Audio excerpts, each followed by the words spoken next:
আসসালামু আলাইকুম। জি বলেন। আপনি জানেন বাংলাদেশে আদমশুমারি শুরু হয়েছে, তো আপনার পরিবারের সদস্য সংখ্যা কয়জন সেটা আমরা গণনা করতে এসেছি। জি বলেন। জি, আপনার নামটা? দিনমজুর। না, মানে আপনার পেশা না, আপনার নাম। আমার নামই দিনমজুর।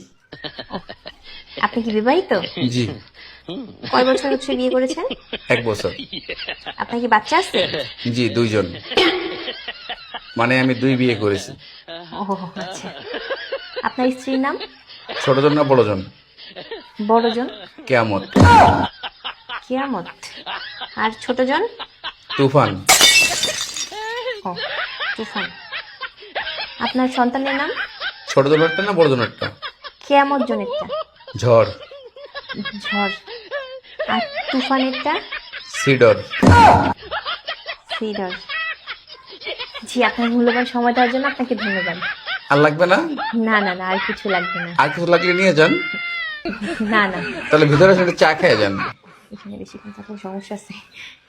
না না না, আর কিছুই লাগবে না। আপনাকে অসংখ্য ধন্যবাদ, ভালো থাকবেন।